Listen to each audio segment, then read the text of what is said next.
So while it feels like some of the earth is in flames, I'm sitting here looking out at, to me, one of the most beautiful sights that this earth offers us, which is the ocean and the surf crashing in. And I'm filled with this sense of how strange life is, that we carry in one hand the tragedies or the pain that we have never gotten over, and in the other hand our dreams or our beautiful moments, our beautiful experiences that we don't ever want to let go of. And none of it makes sense to me. Not the pain juxtaposed with the joy. And I suppose the joy is there so we don't give up in the middle of the pain. I don't know. It's just, I don't understand. There's all this beauty and this peaceful, this idyllic setting. I'm in Malibu in California. I don't live here, but I'm visiting.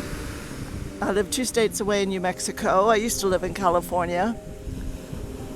And I have great love for it and great love for the state's beauty, and really feel for it when there's trouble. You know, when there's an earthquake or out of control fires, I really feel for it. And that's one example. That's a mix of loving something and yet feeling the pain of its vulnerability, its fragility. The fragility of life maybe is it's part of what makes it so precious and so powerful to us. And I think about bombs dropping on Iran for really no reason in terms of any country. War doesn't solve anything. It doesn't resolve anything. It doesn't improve things. World War I and World War II, from what I understand from the Faction 3 White Knights of the Ashtar Command, they were created, those wars. It's a lovely opportunity to sell a lot of arms, a lot of technology, to crash the markets, rebuild them in the way that the old power structure prefers. It's just more of this bizarre insanity of life that you want to understand, you want to grasp it, because the left brain is always saying, well, where's the logic here? What makes sense?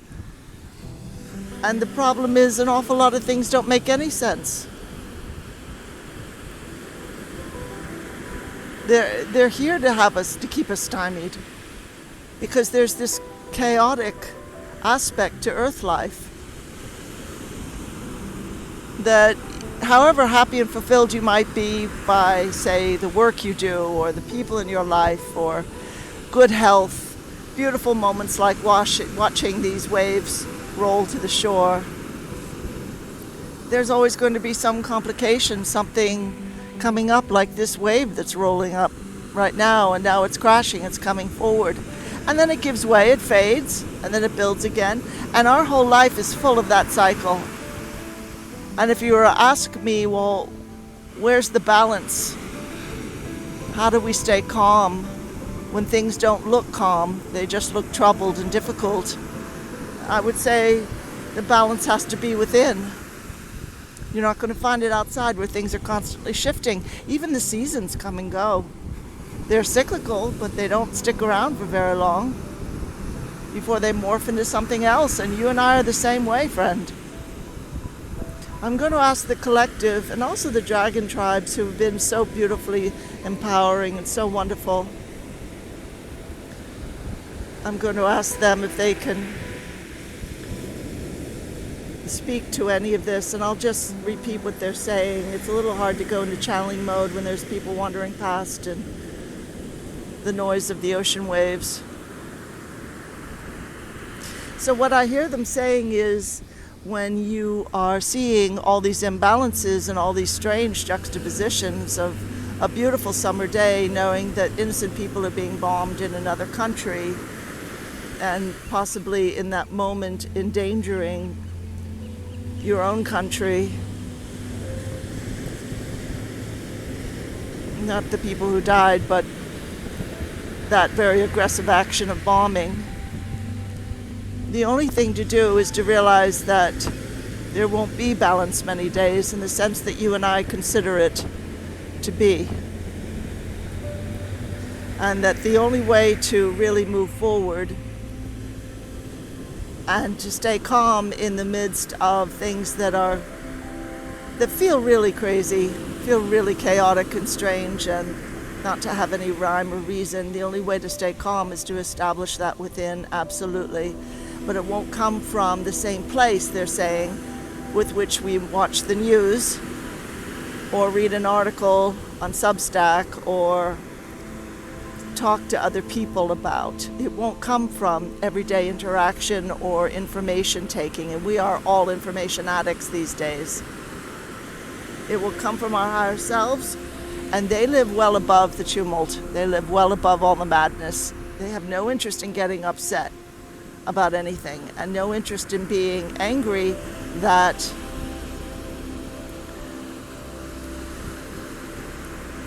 we have in our heart mind really beautiful ideals of what we would love the earth to be, especially now that we are on the fifth dimensional timeline. So they don't get upset about the fact that we aren't completely there yet, and that there are dark presences that are still leaving the earth, still in a place of realizing their time is up, still in a place of realizing the old tricks aren't going to work anymore. People aren't going to live in fear. They're not going to live in chaos. They're going to demand calm. They're going to demand justice, equality, decent behavior. We're going to fight hard to protect our children, our elders, people who came to the U.S. because they believed that it was better than facing the death squads in their own country, who are very dark beings, and because they just wanted their kids to know the freedom they didn't grow up with. I'm kind of asking the collective, so where is that freedom now, when our system, our judicial system has been rigged and our electoral system has been rigged? And they're saying, don't look to these things to make sense.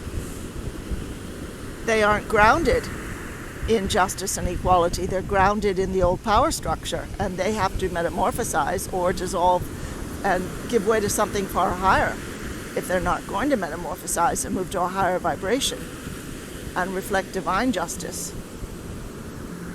So we kind of have to stop asking someone, say, who has given up their life for the ridiculous. You know, the Hayoka is the kind of healer in some of the indigenous traditions in the U.S. They'll say things backwards, so they'll use humor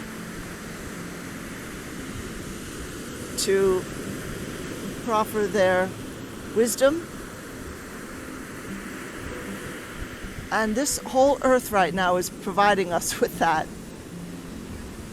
So we have to look at things from a higher level. We're put in a position in that moment to question everything we've been assuming. And that includes, oh, I come from a democracy, so we do things this way or that way. Apparently not. Apparently things can be moved and even destroyed just as we're watching them. So everything gets flipped around. It forces us to wake up. It forces us to stop depending on our circumstances in order to be happy.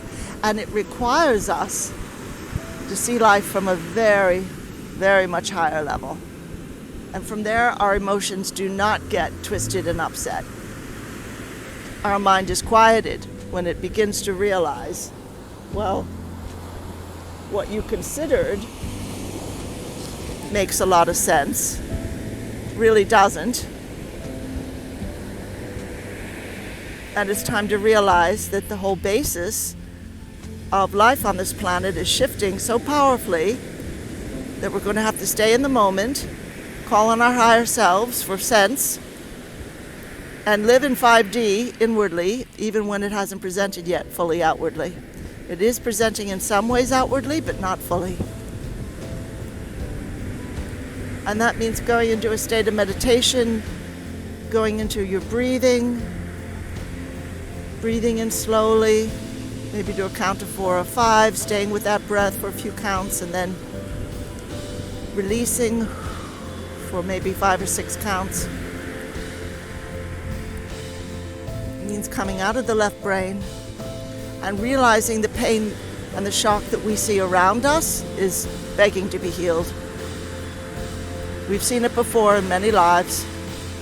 It's coming forward so we can heal it. It's not going to hand us anything sensible so we can lean on that and reassure ourselves, oh, everything's fine. Probably it won't look that way.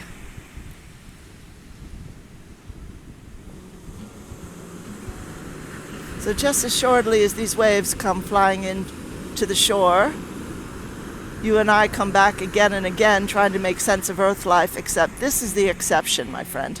This time on the planet, as she is moving into the fifth dimension, is by far the exception of anything we have ever seen. And of course it's going to look a bit crazy, and yet you can just call it the chaos of creation. The old is breaking down so that the new can come forward. And we really do live in a giant hologram, and I don't mean to feed everyone a long line of metaphors that are a load of BS. I would just say it's time to realize that our lives have never been about the physical. We are much bigger than that, and much more beautiful and much more powerful than that.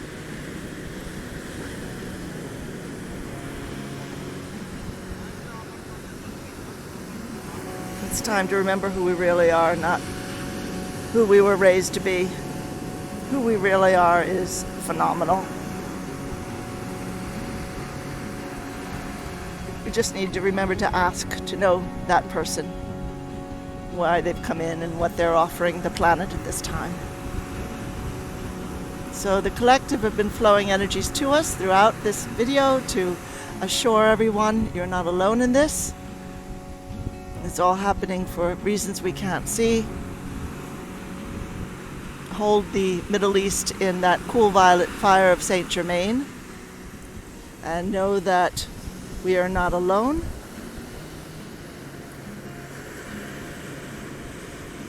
Not anywhere on the planet. Higher beings with us every moment. And your beautiful higher self is one of them. So I send much love. Namaste.